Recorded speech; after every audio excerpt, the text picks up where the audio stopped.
시청자 여러분 안녕하십니까? 자, 비익조 정신이 깃든 최동민 국어입니다. 자, 오늘은 이제 신라 시대의 대표적인 문학이죠. 바로 향가에 대해서 선생님과 같이 한번 오늘부터 배워보도록 할게요. 자, 향가라고 하는 장르는 방금 전에도 말씀드린 것처럼 신라 시대에 주로 불려졌던 노래입니다.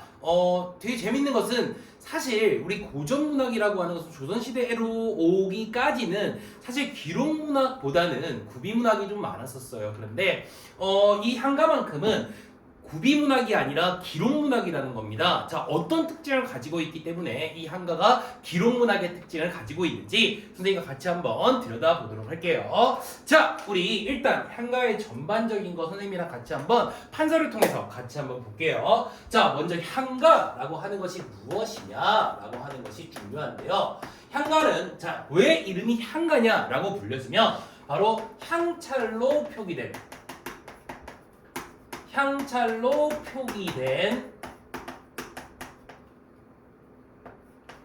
그러한 노래를 우리는 향가라고 얘기를 합니다. 자, 여기서 우리가 주목해야 될 단어가 하나 나오죠. 바로 향찰이라고 하는 말을 우리가 주목할 필요가 있는데요. 자, 향찰이라고 하는 것은 무엇이 되는 거냐면, 자, 우리 고대 시대, 그러니까 훈민정음이 창제되기 이전 1443년 세종대왕님이 창제하신 그 이전의 시기로 가면은 우리말은 있지만 뭐가 없죠? 문자가 없었습니다. 그래서 주변에 있는 나라의 이 문자를 가지고 와서 우리말에 맞게끔 표현을 하는 그러한 방식들이 있었죠. 여러분들 고전 문법을 통해서 많이들 배우셨을 거라고 생각을 하는데요.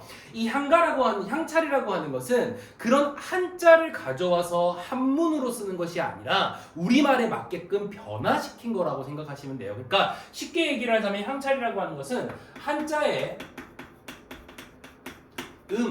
그리고 뜻을 차용, 그러니까 빌려온다는 얘기입니다. 차용을 해서 우리말에 맞게끔 표기를 하는 것입니다. 그러니까 그러한 향찰이라고 하는 문자로서 표기된 노래를 우리는 뭐라고 부르냐면 향가라고 부른다고 여러분들이 생각하시면 돼요. 그러니까 이 향가라고 하는 노래는요, 자기의 어떤 개인적인 서정을 드러내기 위한 목적도 물론 있겠지만 그것뿐만 아니라 또 어떤 목적도 있냐면요, 이 향차를 좀 보급시키려고 하는 그러한 문법적인 또는 어휘적인 언어적인 그러한 특징들도 분명히 존재한다는 게 향가의 목적이라고 우리가 볼 수가 있다라고 하는 겁니다. 그러니까 여러분들 향찰은 바로 향가라고 하는 것은 이렇게 향찰로 표기된 노래다라고 하는 걸 우리가 알 수가 있고요. 그러니까 중요한 건 그렇기 때문에 아까도 설명을 했지만 이 향가라고 하는 노래는 바로 무슨 문학이다? 기록문학이다. 우리가 이렇게 이야기를 할 수가 있다라고 하는 거죠. 기록이 돼서 우리에게 전해지는 그러한 요소가 됩니다.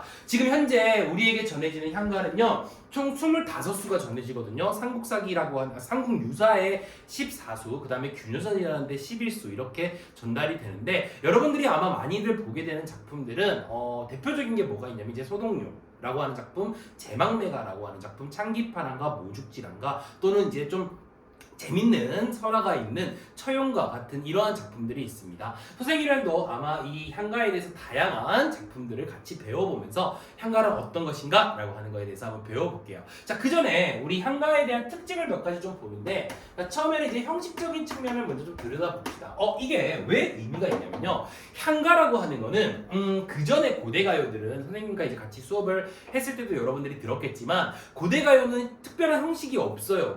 전읍사 같은 경우에는 후렴구가 있다거나 나중에 시조에 영향을 줬다 이런 것들이 있지만 실제로 그러한 형식들이 유행을 했는지는 우리가 이제 알 수는 없죠. 왜냐하면 정읍사라고 하는 백제가요 유일하게 하나만 우리에게 전달이 되기 때문이죠. 하지만 이 향가라고 하는 것은 이 형식적인 측면이 굉장히 중요할 수밖에 없는 것이 바로 지금 현재 우리에게 전해지는 노래들 중에 자, 바로 정형화된 그러한 서정가요 중에서 가장 오래되었다라고 볼 수가 있어요. 그렇기 때문에 여러분들이 형식적으로 얘가 정해진 형식이 있구나 라고 생각을 하시면 좀 더 이해하기가 편하게 되겠죠. 그쵸? 그럼 어떤 형식이 있을까요? 자, 볼게요. 자, 먼저 이 향가라고 하는 것은요, 종류가 좀 있습니다. 몇 줄로 되어 있느냐에 따라서 4구체가 있고요. 그 다음에 8구체가 있고요. 그 다음 19채 향가가 있습니다. 그러니까 이렇게 보시면 아시겠지만 4구체, 8구체, 19채는 4줄, 8줄, 10줄 이렇게 각각 줄의 그러니까 행의 숫자에 따라서 우리가 이렇게 정해놓는데요. 사실 4구체는 우리가 쉽게 얘기하자면 초기 버전, 그러니까 초기의 향가 형식이다 이렇게 여러분들이 좀 생각하시면 좀 이해하기가 쉬울 것 같아요. 아무래도 4구체다 보니까 내용이 좀 짧겠죠, 그쵸? 자, 그다음 이 8구체라고 하는 것은 사실 이 4구체와 19채가 발달이 될 거잖아요. 그 사이에 다시 말하면 4구체와 19채 향가의 과도기적인, 알겠죠? 과도기적 특징이 형식이 있는 그러한 것이 바로 8구체가 되는 것이고, 사실 우리가 형식에서 제일 중요하게 생각해야 되는 건 바로 뭐가 되냐면 이 19채 향가에다가 우리가 주목을 해야 된다라고 하는 겁니다. 이제 이 19채 향가는요, 향가의 형식에 어떻게 이야기를 하냐면 바로 완성된 형태, 완성된 그러한 형식이다라고 볼 수가 있다라고 하는 거죠. 자, 다시 한번 정리해 볼게요. 뭐라 그랬냐면 정형이 있다 그랬어요. 그러니까 정해진 형식이 있다 그랬어요. 그리고 이 19채 향가는 이러한 완성된 형태를 띠고 있는 그러한 향가다라고 말을 했습니다. 그렇다면 이 19채 향가에는 과연 어떤 특징이 있는지 우리가 한번 들여다보도록 할게요. 자, 어떤 특징이 있냐면 두 가지 정도 여러분들이 기억을 하시면 되는데요. 일단 몇 단 구성이냐라고 하면 3단 구성으로 되어 있습니다. 물론 작품에 따라 조금 차이는 있을 수 있겠지만 총 10줄로 되어 있잖아요. 그래서 사구 그리고 2구로 나누어서 총 3번의 단계를 나누어 3단 구성으로 되어 있다는 거죠. 우리가 여기서 주목해야 될 거는 바로 뭐가 되는 거냐면요, 바로 요 뒤에 있는 이 마지막 2구를 우리가 볼 수가 있는데, 이 2구의 이름을 우리는 뭐라고 알려주시면 되냐면 낙구라고 부릅니다. 이 낙구가 왜 중요하냐, 형식 속에서요 이게 굉장히 의미가 있거든요. 바로 낙구의 첫 어절 있죠. 그러니까 띄어쓰기 단위에서 첫 번째 마디가 되는 이 첫 어절이 항상 고정되어 있습니다. 뭘로 고정이 되어 있냐면 바로 감탄사로 고정이 되어 있다, 이렇게 볼 수가 있어요. 이게 왜 중요하냐면, 자, 향가도요 알겠지만 우리 문학에 말하자면 이제 대표적인 전통적인 우리 문학 중에 하나잖아요. 그렇다 보면은 이 문학들의 형식들이 나중에 후대의 다른 문학에도 막 영향을 주고 그래요. 그러니까 우리가 정읍사를 배울 때도 배웠지만 그 여운과 후렴구를 제외하고 나니까 마치 시조의 3장 6구 형식과 유사해지는 것처럼 이 19채 향가가 가지고 있는 3단 구성이라든가 낙구의 첫 어절이 감탄사로 되어 있다라고 하는 것은 각각 나중에 이제 고려에 나타나기 시작하는 시조라고 하는 형식에 영향을 주기 시작합니다. 여러분들 아주 잘 알잖아요. 시조 몇 줄로 되어 있죠? 그렇죠. 3줄로 되어 있습니다. 어떻게? 초장, 중장, 종장 이렇게 3줄로 되어 있죠. 3단 구성이다. 바로 시조의 초장, 중장, 종장,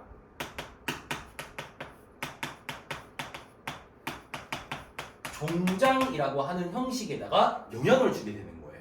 그것뿐만이 아닙니다. 여러분들 시조가 가지고 있는 특징 뭐가 있죠? 시조의 종장이 있죠. 이 종장 부분. 그러니까 마치 3단 구성에서 19채 향가의 3단 구성에서 마지막 낙구와 이 종장이 유사하다는 겁니다. 그런데 이 시조의 종장도 뭐가 있습니까? 형식이 정해져 있습니다. 그렇죠. 어떻게요? 자, 초기 버전에서는 이 시조의 종장이 있죠. 종장의 첫 어절이 어떻게 되어 있었냐면 감탄사로 고정이 되어 있거나, 그렇죠? 감탄사로 고정이 되어 있거나 그 다음에 3음절로 되어 있다, 이렇게 우리가 볼 수가 있어요. 그러니까 이 향가, 19채 향가라고 불려지는 이 형식이 나중에 우리가 어디에다가 영향을 주었다라고 볼 수 있냐면 시조에 영향을 굉장히 많이 주었구나라고 하는 걸 알 수가 있다라고 하는 거죠. 어때요? 여러분들 이 식구째 한가의 형식 이제 잘 이해를 하셨죠? 나중에 우리가 시조를 배우면서도 다시 한 번 더 언급이 될 텐데요. 그때까지 여러분들 시조의 이 식구째 한가의 형식 잘 기억을 해두셨으면 아주 좋겠습니다. 알겠죠? 자, 그 다음 형식적인 측면도 이러하지만 우리가 이제 식구째 한가가 가지고 있는 내용적인 측면도 같이 한번 들여다볼 필요가 있는데, 사실 이 한가라고 하는 거는요, 이거 굉장히 중요한 의미가 있는데, 향가는요 보통 뭐 개인의 서정을 드러내기는 해요. 그러니까 자기의 정서, 개인적인 정서를 드러내는 그러한 내용이긴 합니다. 그런데요, 이 향가를 주로 향유했던, 그러니까 불렀던 사람들을 잘 들여다보면 당시 신라 시대에 누가 많이 불렸냐면 승려라든가 또는 귀족들, 자, 이 사람들이 보통 많이들 불렀습니다. 이 향가를 향유했다는 얘기예요. 그러니까 왜 승려나 귀족들, 이렇게 좀 말하자면 평민이 아닌, 서민이 아닌 이런 사람들이 좀 많이 불렀느냐라고 하면 불렀다는 표현보다는 기록했느냐, 이게 낫겠죠. 자, 향찰이라고 하는 건 한자의 음과 뜻을 차용하는 거기 때문에 쉽게 얘기하자면 한자를 알아야지만 이걸 알 수가 있는 거죠. 근데 알겠죠. 그 당시 문맹률이라고 하는 건 뭐 지금이랑 비교할 수 없을 정도로 어마어마하잖아요. 서민들은 한자를 잘 모를 거예요. 그러니까 한자를 알고 있는, 한자를 아는 그러한 이제 계층들만 이 향가를 향유했다는 거죠. 그러다 보니 이 향가는 어떤 문학이다라고 우리가 이야기를 할 수 있냐면 바로 귀족의 문학이다라고 하는 것을 우리가 알 수가 있다라고 하는 겁니다. 아, 주로 귀족들이 많이들 이 향가에 대해서 향유를 공유를 하고 향유를 했구나라고 하는 걸 우리가 알 수가 있다라고 하는 거죠. 그쵸? 자, 이러한 요소에 우리 향가, 자, 어떤 내용들이 있는지 쌤이랑 같이 한번 볼 텐데요. 자, 사실 향가 자체도 그렇지만 이 향찰이라고 하는 글자는요, 그러니까 단순히 남의 것을 이렇게 빌려와 가지고 그것을 우리의 것으로 바꿔서 우리가 쓰는 거잖아요. 그죠? 나중에 이제 여러분들 기회가 되시면 이 향찰을 배울 기회가 아마 있을 것 같은데, 이 한자라고 하는 우리말과 정말 이렇게 어울리지 않는 이런 글자를 우리말로 이렇게 우리말을 표현하기 위해 연구를 하고 노력을 했다라고 하는 것은 우리 조상들이 가지고 있는 민족의 주체성, 그죠? 또는 뭐 자긍심, 이런 것들도 우리가 좀 엿볼 수가 있는 부분이지 않을까라는 생각이 듭니다. 자, 향가에 대해서 어때요? 여러분들 전반적인 거 좀 잘 아셨죠? 자, 그러면 지금부터 이제 향가 주요 작품들을 선생님과 하나씩 볼 텐데, 자, 이 시간에는 선생님이랑 사구체 향가의 대표적인 요소, 사실 서동요를 할까 헌화가를 할까 고민을 진짜 많이 했었는데요. 서동요는 그러니까 또 내용 자체는 굉장히 그냥 좀 슬림하죠. 그래서 선생님은 사구체 향가에서는 서동요보다는 헌화가가 좀 낫지 않을까, 그냥 개인적인 취향입니다. 그래서 헌화가를 준비했고요. 우리 팔구체 향가는 좀 재밌는 이야기가 배경설화, 물론 향가도 배경설화가 있어요. 그래서 이 팔구체 향가 같은 경우에는 재밌는 이야기가 담겨져 있는 바로 처용가라고 하는 작품을 보겠습니다. 오늘 이 두 작품 선생님이랑 같이 한번 들여다보도록 할게요. 자, 봅시다. 그러면 이 향가에 대한 전반적인 내용은 이렇게 지우도록 하고요. 자, 이제 우리 헌화가로 한번 들어가 보도록 할게요. 자, 봅시다. 자, 헌화가입니다. 자, 보시면 아시겠지만 이와 같이 하나, 둘, 셋, 네 줄로 되어 있습니다. 그러니까 몇 구체 향가가 되겠죠? 사구체 향가가 되어 있겠고요. 자, 요게 이제 향차를 표기한 한자들인데, 이거를 이제 김한진 님이나 양주동 님께서 이렇게 해석을 하셔서 지금 현재 우리말로 이렇게 바꾸어서 우리가 공부를 하고 있는 작품이에요. 자, 사구체 향가의 가장 대표적인 작품 바로 헌화가가 되겠습니다. 제목 볼까요? 헌하, 가는 노래죠. 헌하가 뭐냐? 이 헌하라고 하는 말이 이 노래에선 가장 중요한 뜻을 가지고 있습니다. 바로 헌하라고 하는 말은 무슨 뜻을 가지고 있냐면 바로 꽃을 바친다 이 말이에요. 꽃을 바친다 이 말입니다. 자, 우리 꽃을 누군가에게 준다. 어떤 의미가 있을까요? 그렇죠. 사랑하는, 그렇죠. 그렇죠. 사랑하는 사람에 대한 자신의 마음을 이렇게 전달할 때요. 그때 이제 우리가 꽃을 바치는 그러한 행위들을 많이 하게 되는데, 꽃을 준다라고 하는 걸 하면 뭐 잠깐 이제 선생님 얘기 좀 하자면 일화가 하나 생각이 나요. 어떤 일화가 있었냐면, 선생님 이제 집에 이제 와이프가 있는데 사실 선생님이 이렇게 와이프한테 장난스럽게 막 애정 표현을 하고 이러긴 하는데 사실은 이렇게 대놓고 막 진지하게 애정 표현을 하거나 이게 좀 약간 쑥스럽기도 하고 약간 그래요. 뭐 다른 사람들은 뭐 선생님이 좀 이렇게 많이 애정 표현을 하는 사람이라고 생각을 하는데 사실은 좀 그렇지는 못해요. 근데 어느 날 이렇게 지나가다가 이제 그 차에서 이렇게 파는 꽃집이 있더라고요. 근데 그 꽃집에 보니까 이제 노란색 꽃, 그러니까 프리지아라고 하죠. 프리지아가 딱 있더라고요. 그래서 보고 그걸 딱 보는 순간 무슨 생각이 나냐면 우리 와이프가 예전에 이 프리지아 꽃을 되게 좋아한다 이런 얘기를 들어본 것 같아요. 그래서 그 꽃을 사서 집에 가서 이제 몰래 이렇게 살금살금 가서 이렇게 딱 줬어요. 그랬더니 와이프가 그걸 딱 봤더니 그러니까 평상시에 뭔가를 이렇게 줄 때 반응보다는 이제 꽃을 주니까 왜 그런지 모르겠는데 갑자기 이렇게 감격해서 눈물을 뚝 흘리더라고요. 그래서 되게 줘놓고도 굉장히 좀 민망했던. 근데 왜 꽃을 주고 싶었을까라고 생각을 해봤더니 이런 의미가 있는 것 같아요. 꽃이라고 하는 것은 아름다움을 얘기하는 거잖아요. 그러니까 한마디로 말하면 당신은 나에게 굉장히 아름다운 사람입니다 라고, 그래서 내가 당신을 너무나도 사랑합니다 이런 뜻을 가지고 있는 것 같아요. 그래서 이 꽃을 주는 행위들이 보통 우리가 남녀 간의 사랑에서 주로 많이 이루어지는 행위가 되는 거잖아요. 마찬가지입니다. 여기서 노홍, 그러니까 누가 되는 거냐면 노인이거든요. 노인이 누군가에게 꽃을 바친다는 내용이 바로 헌화가입니다. 그런데 이 꽃을 바치는 대상이 있을 거 아니에요. 이게 굉장히 중요한데, 자, 노홍이라고 하는 사람은 꽃을 바치는 주체가 되고요. 그 다음에 중요한 포인트는 누가 받느냐? 구체적인 사람이 나옵니다. 물론 이건 배경 설화에 나오는 얘기죠. 수로부인입니다. 알겠지? 수로부인. 이 수로부인은 고전 작품에 무려 2작품에나 등장하는 주인공이에요. 예전에 우리가 이제 전에 배웠던 구지가에서 형태가 약간 변화한 해가라고 하는 작품에서도 이 수로부인이 등장하거든요.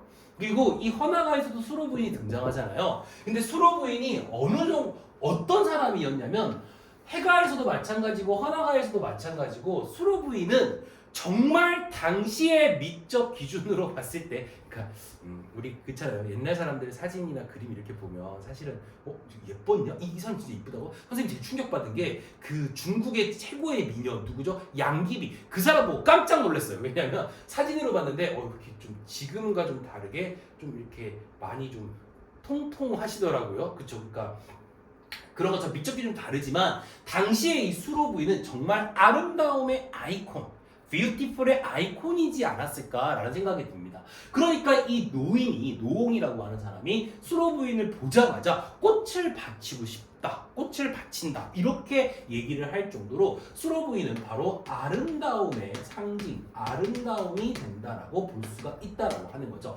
그러니까 자, 간단합니다. 수로 부인을 본 노인이 너무 아름다움에 빠져서, 그 수로 부인의 아름다움에 빠져서 꽃을 다 꺾어서 바친다, 이런 내용이 바로 헌화가예요. 그러니까 우리는 여기서 뭘 들여다볼 수가 있냐면 바로 2가지를 들여다볼 수가 있다라고 하는 거죠. 첫 번째는 바로 무엇이냐? 이 노인의 뭐가 된다라고 하는 거냐면 순수하고, 또 사실 여러분들 알잖아요. 사랑이라고 하는 것은 아주 먼 고대부터 지금 현재도 많은 사람들이 사랑에 기뻐하고 슬퍼하고 또 행복해하고 또 뭐 절망하기도 하고 좌절하기도 하고 하잖아요. 이런 것처럼 이 노인의 순수하고 보편적 애정을 드러내는 것이 바로 헌화가가 된다, 이렇게 볼 수가 있어요. 물론 소박하기도 하죠. 왜냐면 이렇게 직접적으로 자기의 생각을 표현하기, 이렇게 말을 해서 이렇게 하는 것보다는 아무래도 꽃을 꺾어 바치니까요. 그죠? 그 다음에 2번째는 그만큼 어떻다라는 얘기냐면 아까 말한 것처럼 이 수로 부인이 아름답다라는 얘기예요. 그래서 수로 부인의 아름다움, 그렇죠? 이 아름다움을 너무 예뻐요, 너무 멋있어요 라고 하는 그러한 태도로서 얘기를 하는, 바로 뭐가 된다? 예찬적 태도가 여기에 드러난다, 이렇게 우리가 볼 수가 있다라고 합니다. 알겠죠? 자, 그럼 내용을 한번 보도록 하겠습니다. 자줏빛 바위가에 잡고 있는 암소를 놓게 하시고 나를 아니 부끄러워하시면 꽃을 꺾어 밭이 오리다 이렇게 표현을 했습니다. 자, 일단 여기서 우리가 주목해야 될 아주 내용은 간단하죠.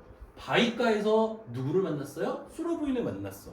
보자 이런 거야. 보자마자 너무 아름다운 거야. 그러니까 보자 막 이렇게 된 거죠.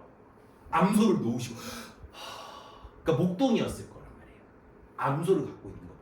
그래서 하고 놓아버린 거야. 그리고 내가 꽃을 꺾어가지고 바칠게 이런 내용이에요.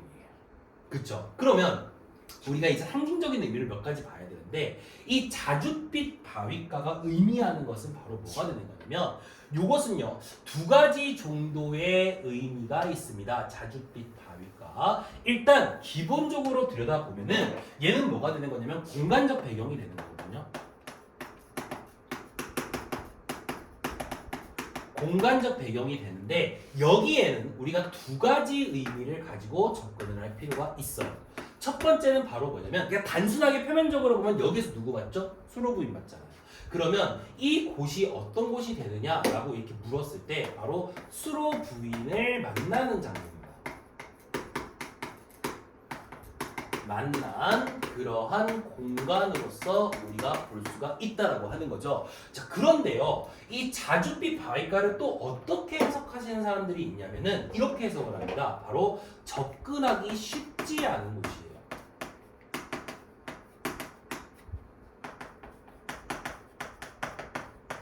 쉽지 않은 그러한 공간으로서 바라본다라고 하는 겁니다.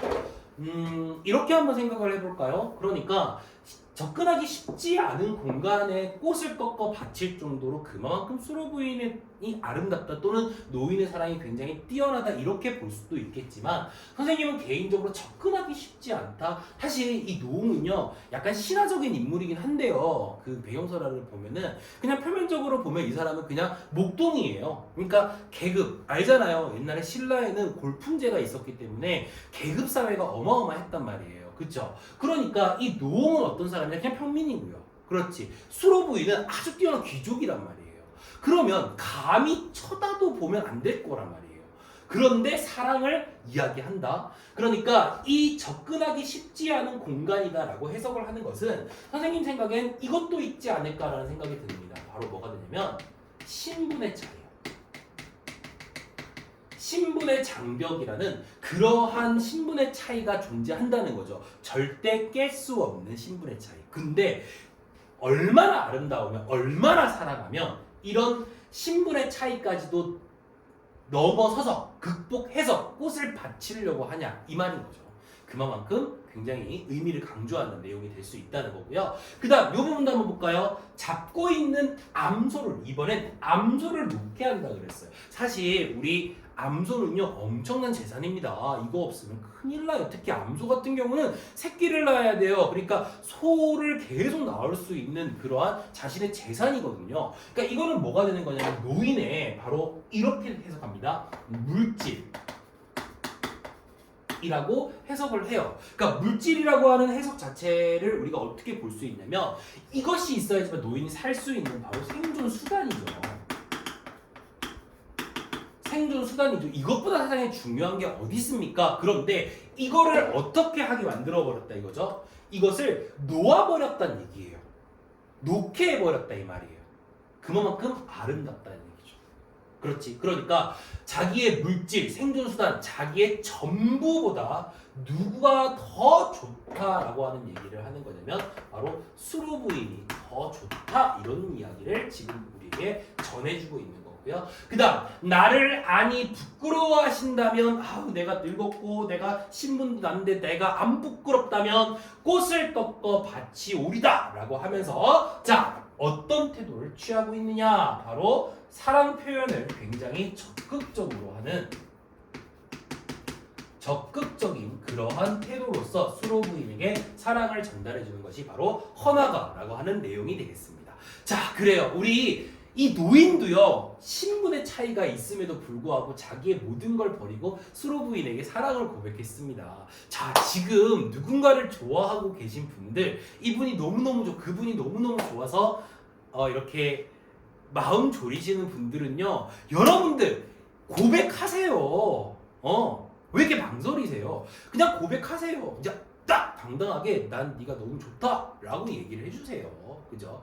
물론 이제 까이면 좀 쪽팔리거나 또는 이제 창피하거나 부끄럽거나 또 마음이 아프거나 할 수 있겠지만 적극적인 사랑을 표현해주는 것, 사실 누군가가 나를 좋아해준다라고 하는 거 있잖아요. 그것만큼 그걸 싫어하는 사람은 없어요. 그쵸? 뭐 이거는 뭐 선생님의 좀 주관적인 생각이고 개인적인 생각인데 정말 싫은 사람이 있을 수 있겠죠. 맞죠? 그죠? 근데 보통 그렇지 않고 그냥 아주 평범한 그러한 사람이라면 누구나 다 알겠죠? 그 사람을 좋아해주면 좋아합니다. 그러니까 적극적으로 여러분들 이 노인처럼 고백을 한번 해보도록 하시길 바라겠습니다. 알겠죠? 자, 허나가의 내용 선생님과 같이 봤습니다. 아주 짧지만 우리가 알아둬야 될 중요한 요인들이 좀 많네요.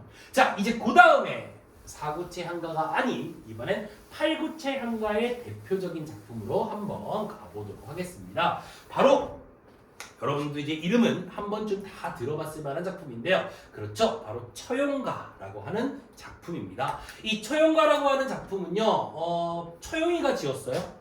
그렇죠. 그러니까 처용이 그러니까 작가이자 노래를 부른 사람의 이름을 따서 처용가라고 얘기를 했다는 거죠. 그렇다면 우리는 이 처용이라고 하는 사람이 과연 어떤 사람인가 라고 하는 거에 대한 것도 조금 알고 넘어갈 필요가 있는데요. 일단 처용이라고 하는 사람을 일단 신화적인 요소로 볼게요. 그렇다면 동해용왕의 아들로 봅니다. 동해용왕의 아들로 보고요. 그 다음에 이거를 좀 사실적으로 현실적으로 보면은 뭐 다양한 설들이 많은데 그 중에서 가장 유력한 설이 바로 아랍 사람이라는 얘기가 있어요. 그러니까 신라 시대는 그 당시엔 굉장히 무역이 굉장히 발달했기 때문에 아랍 사람들도 신라로 이렇게 무역을 오고 했나 봐요. 그렇죠? 근데 이때 처용은 아랍 사람이에요. 아랍 사람이라고 얘기를 하는 경우가 많습니다. 근데 이 처용이라고 하는 사람이 이제 어떤 배경설화가 있냐면은 이 내용과도 관련이 있는데요.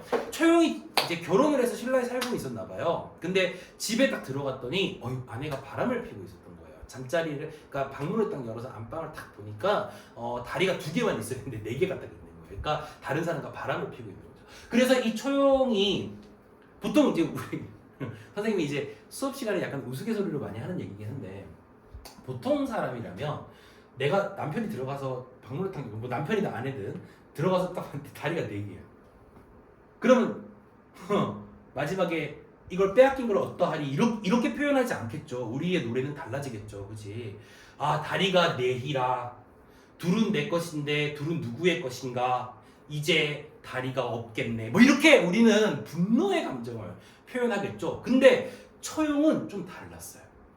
처용은 어떻게 표현했냐면 이미 빼앗긴 걸 어떡하리, 이렇게 얘기를 해버린 거예요. 그리고 그들을 용서하고 돌아섭니다. 그때 아내가 아닌 아내와 함께 누워있던 남자가 벌떡 일어나서 처용의 그러한 모습을 보고 앞에 무릎을 탁 꿇으면서, 처용 앞에 무릎을 꿇으면서요, 정말 자기의 잘못을 싹싹 빕니다.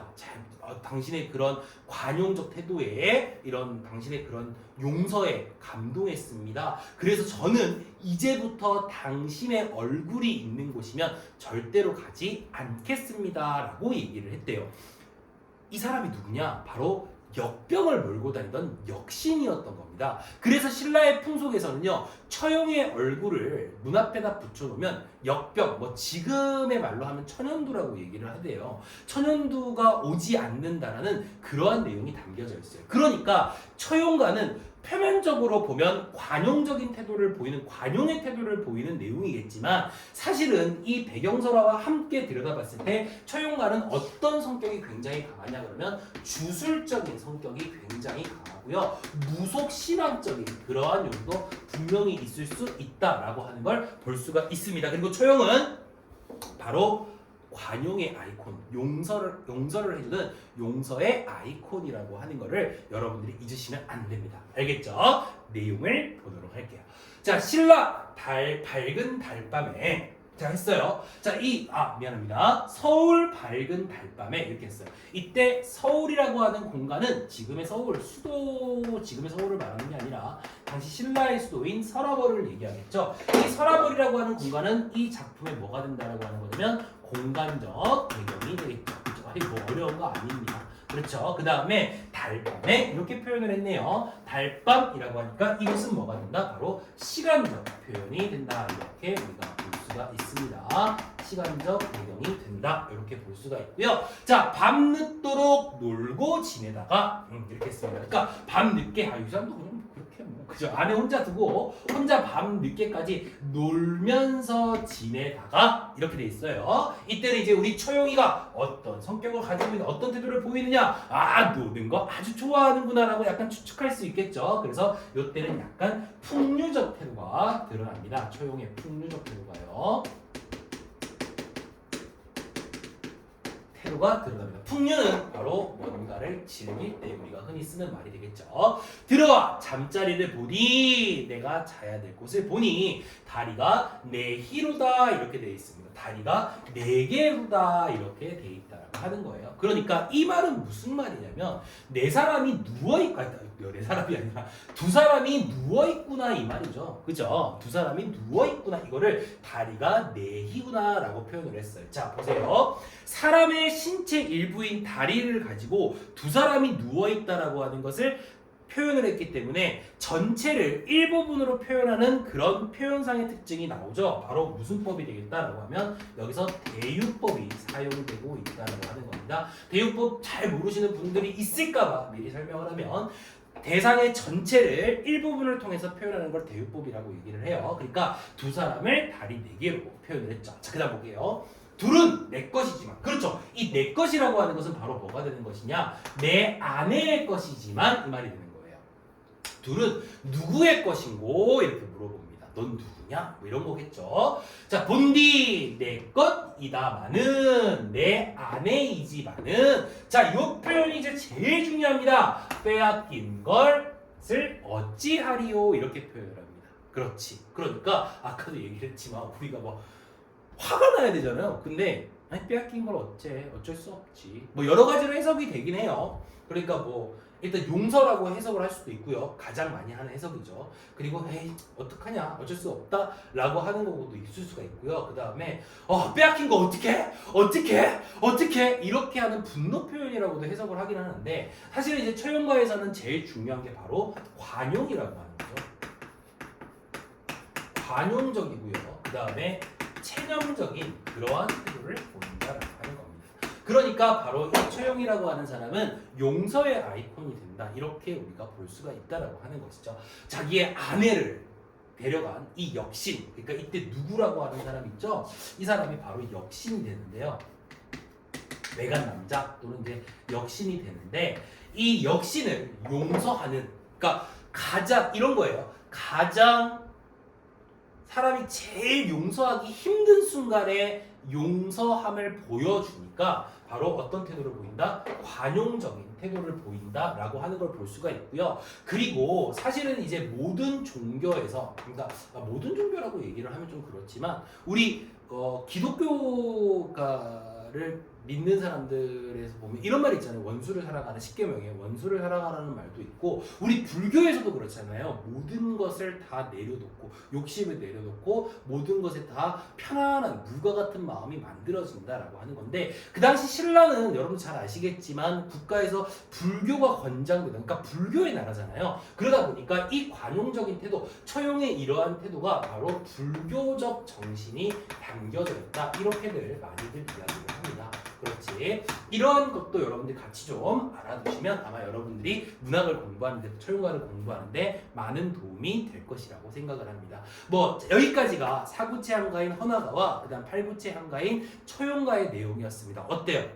뭐 내용은 어렵지 않죠. 그냥 되게 단순합니다. 그렇죠. 하지만 이러한 노래, 아무리 그래도 단순한 노래라고 하더라도 당시에 우리 말로써 그러니까 우리 말을 다른 나라의 문자이긴 하지만 우리 글자처럼 표현을 해서 노래로 만들어 부르려고 했던 우리의 이런 신라의, 우리 민족, 우리 조상의 이런 주체성에 조금만 더 주목을 해보시길 바라겠습니다. 다음 시간은 이제 완성된 형태 19째 한가를 한 작품씩 배워볼 텐데요. 자, 여기까지 이제 헌화가와 처용가의 내용이었고요. 자, 다음 시간 방금 말씀드린 것처럼 이제 제망매가라고 하는 작품부터 시작을 해서 19째 한가에 대한 내용들을 선생님과 같이 한번 보도록 하겠습니다. 자, 여러분들 항상 건강하시고 문학이 도움이 될까, 국어가 도움이 될 수 있는 시간이었으면 좋겠습니다.